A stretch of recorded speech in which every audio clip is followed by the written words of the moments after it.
Sa bawat unos na dumating sa Barangay San Jose, hindi kailanman naglaho ang tapang at malasakit ng ating mga tao.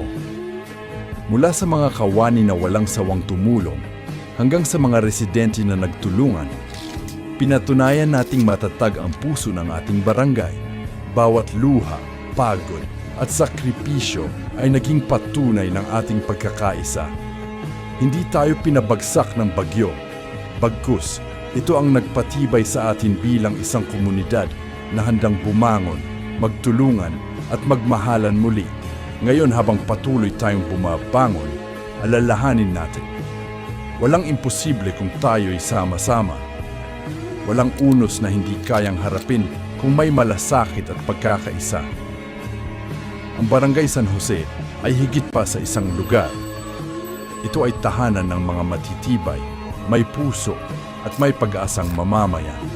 Maraming salamat sa bawat kawani na nagsakripisyo, sa bawat residente na tumulong, at sa bawat pamilya na patuloy na lumalaban. Dahil sa inyo, patuloy ang pag-asa. At habang may Barangay San Jose, mayroong liwanag sa kabila ng bagyo. Sama-sama babangon tayong muli. Sama-sama patuloy tayong asa. Sama-sama Barangay San Jose.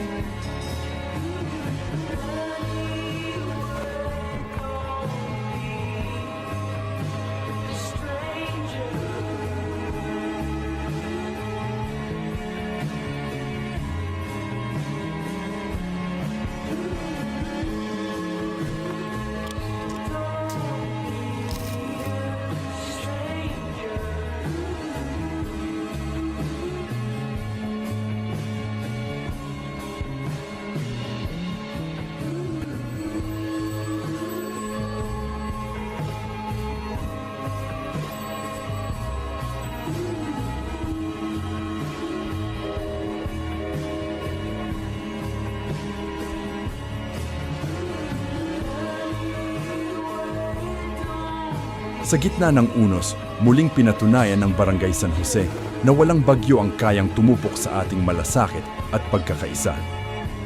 Maraming salamat sa lahat ng tumulong, sa ating mga kawani ng barangay, mga volunteer, kay Mayor, Kong, mga konsehal, at higit sa lahat, sa mga residente nating matitibay ang puso.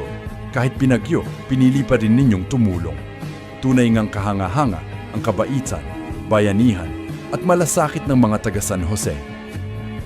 Sa bawat kamay na nag-abot ng tulong, sa bawat ngiting nagbigay ng pag-asa, napatunayan nating hindi lang tayo komunidad, tayo ay pamilya. Ang Barangay San Jose ay mananatiling matatag, may malasakit, at may puso para sa isa't isa. Habang may pagkakaisa, may pag-asa. Habang may San Jose, may liwanag sa kabila ng bagyo. Sama-sama tayong babangon. Sama-sama tayong aasa. Sama-sama, Barangay San Jose.